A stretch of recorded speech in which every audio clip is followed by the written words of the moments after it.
지난해 2월 현대제철 포항 공장에서 근로자 한 명이 쇳물로 추락해 숨지는 사고가 발생한 사실이 국감을 통해 뒤늦게 밝혀졌는데 회사의 늑장 대처가 사고의 원인이라는 주장이 제기됐습니다. 전국에서 가장 많은 한우 사육두수를 자랑하는 경주에 국가 지원 거점 소독 시설이 준공돼 효율적인 가축 방역이 가능해졌습니다. 여러분 안녕하십니까? 포항 MBC 뉴스입니다. 바이러스가 활성화되는 겨울로 접어들면서 가축 전염병 방역에도 비상입니다.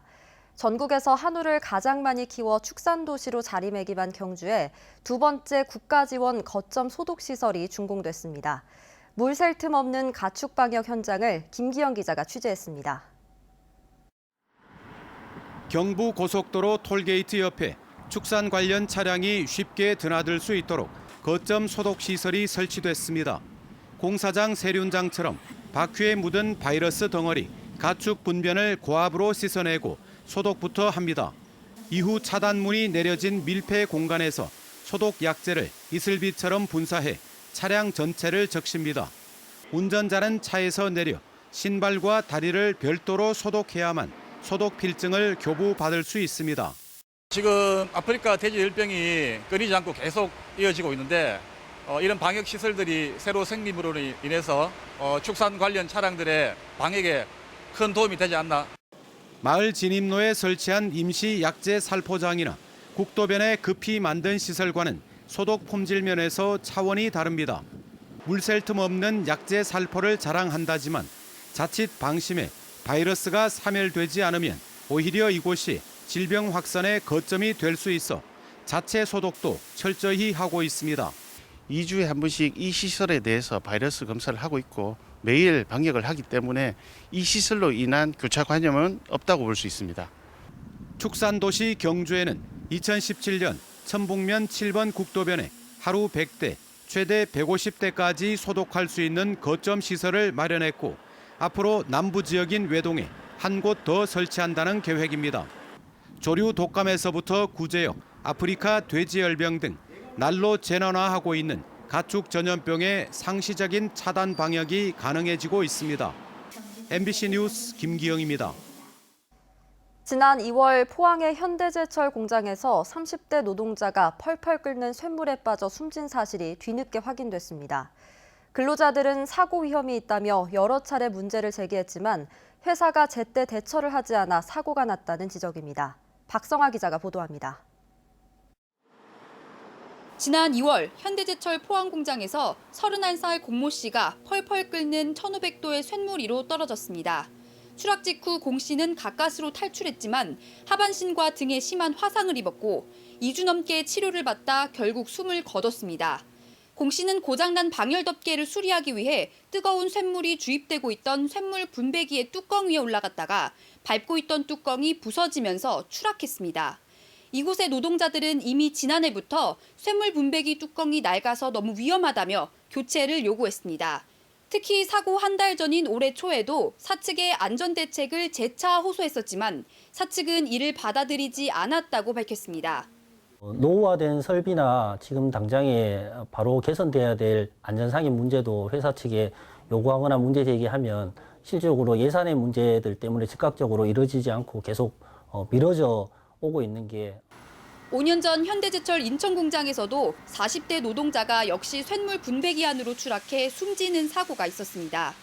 하지만 현대제철 측은 5년이 지나 또다시 노동자가 숨지는 사고가 발생하자 그때서야 쇳물 주입 중에는 쇳물 분배기 위에서 이동하거나 작업하는 것을 금한다라는 지침을 작업 표준에 포함시켰습니다. 사용주가 안전 불감증이 매우 심각하구나. 이게 회사가 정말 각성해야 되는 거고 현대제철이 고용노동부의 철저한 지도와 감독이 좀 필요하다. 지난 2010년부터 올해 6월까지 제철소 등 금속 재련업종에서 일하다 사망한 노동자는 모두 69명. 이 가운데 추락사로 숨진 사람만 9명이나 돼 이에 대한 분명한 안전대책이 필요해 보입니다. MBC 뉴스 박성아입니다. 포항에서 아파트 공사를 하고 있는 한 건설업체가 학교의 허락도 없이 학교 부지에 들어가 무단으로 공사 관련 시설물을 설치해 무리를 빚고 있습니다. 포항 우현동에서 아파트 공사를 하고 있는 중해건설은 어제 오전 중앙초등학교 부진의 화단에 아파트 공사를 위한 안전 펜스를 설치하고 이 과정에서 학교 담장 일부를 훼손했습니다. 학교 측의 신고로 경찰이 출동하면서 안전 펜스 설치는 중단됐고 중해건설은 무단으로 뜯었던 학교 담장을 원상 복구시켰습니다. 이에 대해 건설사 관계자는 펜스 설치 후 학교에 양해를 구하려 했다는 입장을 밝혔습니다. 지난 23일 독감 백신 접종을 일주일간 보류한다고 발표했던 포항시가 사흘 만에 결정을 철회했습니다.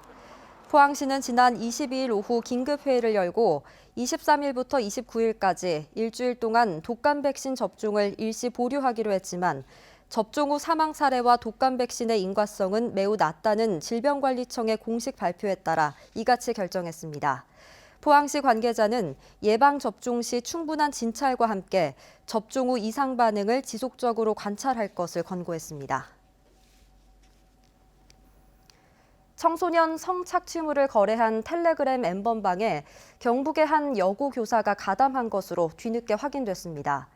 기간제인 이 교사는 경찰의 수사 개시 직후 학교를 떠났지만 경북교육청은 2달 가까이 이 사실을 모르고 있었습니다. 지역 관련 국정감사 내용을 홍석준 기자가 정리했습니다. 민주당 이탄희 의원에 따르면 경북의 한 사립 여자고등학교에서 3년째 근무하던 교사 한 명이 N번방에 가담한 혐의로 지난 8월 경찰의 수사 개시 통보를 받았습니다. 학교 측은 경찰 통보를 받은 당일 이 교사의 계약을 해지했지만 상급 기관인 교육청에는 보고하지 않았습니다. 현행 규정상 기간제 교사의 비위는 교육청 보고 의무가 없다는 이유에서입니다. 이 때문에 최근 국감에서 임종식 교육감은 경북의 N번방 관련 교사가 한 명도 없다고 사실과 다른 답변을 내놓기도 했습니다. 다른데 기간제 교사를 또 임용될 수도 있고요. 거기 가서 다시 단임 교사를 할 수도 있어요. 교육부에서는 기간제 교사의 성비에 대해서 제도적 허점이 없는지 검토해 주시기 바랍니다. 교육부는 앞으로 교사의 성 비위는 공립, 사립, 기간제 여부와 관계없이 상급 기관에 모두 보고할 것을 뒤늦게 지시했습니다. 또 N번방 연루 교사가 담임을 맡았던 학급에서 또 다른 추행이나 성적 언동이 있었는지 전수조사하는 방안을 검토하기로 했습니다. 전문가 의견을 듣거나 주민 의사를 반영하기 위해 경상북도가 설치한 각종 자문위원회 개최율이 전국에서 가장 저조한 것으로 나타났습니다. 경북의 위원회 수는 모두 2,300여 개로 이 가운데 670여 개는 최근 1년 동안 회의가 한 번도 없었습니다.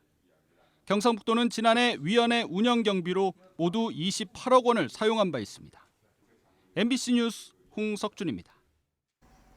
오늘 국회 환경노동위원회 국정감사에서는 20대 일용직 노동자가 숨진 쿠팡 물류센터의 근로 환경에 대한 질타가 쏟아졌습니다. 쿠팡 측은 유족들에게 위로의 말을 전한다면서도 과로사로 단정할 수 없다는 기존 입장을 고수했습니다. 보도에 손은민 기자입니다. 쿠팡의 물류 담당 자회사인 쿠팡 풀필먼트 서비스 관계자가 증인으로 출석한 가운데 의원들의 질의가 쏟아졌습니다. 지난 12일 쿠팡 물류센터에서 야간 작업을 마치고 집에 온 직후 숨진 고 장덕준 씨와 관련해서입니다. 정의당 강은미 의원은 야간 근로의 부담을 가중해서 계산하면 장 씨의 근로시간이 법정 근로시간을 초과한다고 지적했습니다. 과로 판단 시 야간 근로는 실근무 시간을 30%로 가중합니다. 야간 근무로 인한 업무 부담을 고려하면 70시간이 넘습니다. 일용직 야간 노동자에 대한 특수 건강 검진을 누락하고 일하다 다쳐도 산재 처리를 하지 않았다고 질타했습니다. 무리한 일을 반복적으로 하면서 좌측 무릎 바깥쪽 통증을 호소하며 본원의 레온에서 일주일간 치료받았어요. 일하다가 다친 거예요. 근데 본인 돈으로 치료했습니다. 시간당 생산량을 실시간으로 감시하며 이뤄지는 근무 환경이 인권 침해라는 지적도 나왔습니다. 설비 가동률이라는 용어를 쓰면서 경쟁을 시키는 것도 객관적인 그런 것이 아니라 상대적인 그런 실적을 이용해서 마치 기계처럼 이용하고 있는 것, 이것도 인권 침해가 아닌가요? 쿠팡 측은 고인이 스스로 근무 시간을 선택했고 과로사라고 단정할 수 없다고 반박했습니다. 고인은 고인의 근무 시간과 휴일을 본인의 의지로 선택할 수 있는 과로사에 대한 부분은 근로복지공단에서 판단하는 문제이기 고용노동부는 다음 달 13일까지 쿠팡을 포함한 택배 회사에 대한 긴급 점검을 하고 있다며 택배 노동자들의 과로사와 관련해 면밀히 조사하겠다고 밝혔습니다. MBC 뉴스 손은민입니다.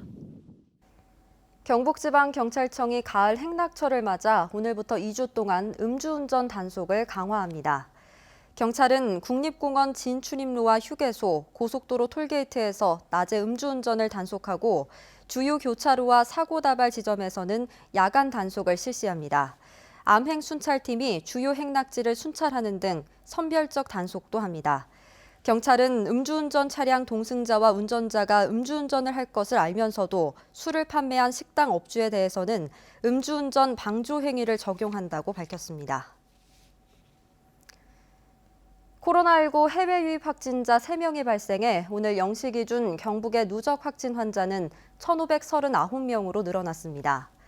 포항에 사는 내국인 2명이 인도네시아와 이란에서 입국한 후 검사해서 어제 양성 판정을 받았고 구미에 사는 내국인 1명도 러시아 입국 후 코로나 감염자로 확진됐습니다. 지역사회 감염은 지난 20일 확진자가 나온 이후 5일 동안 발생하지 않고 있습니다. 포항시 남구 오천 삼광시장 아케이드 설치 공사가 완료돼서 오늘 준공식이 열렸습니다.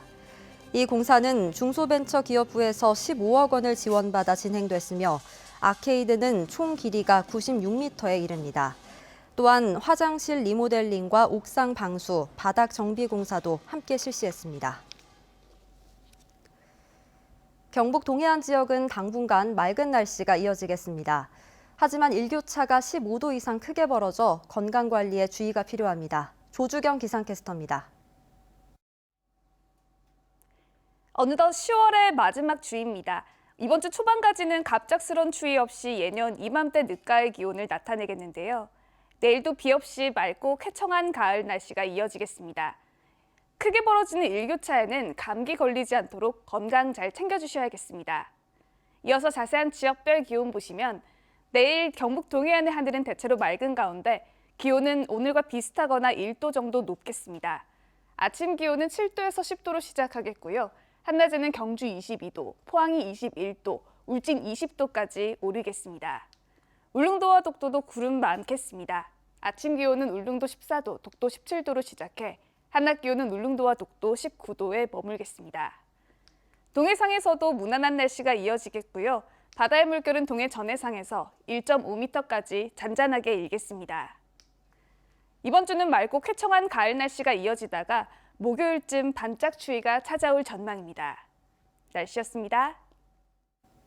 탈핵 경주시민 공동행동과 탈핵 울산시민 공동행동, 부산에너지정의행동 등은 오늘 경주역에서 기자회견을 열고 맥스터 공론 결과의 진상규명과 맥스터 건설 중단을 촉구했습니다.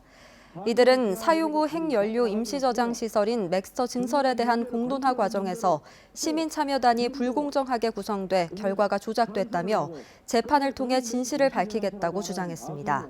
또 정부가 2016년까지 고준위 핵 폐기물을 경주에서 반출하겠다고 약속한 만큼 맥스터 건설을 즉각 중단해야 한다고 밝혔습니다.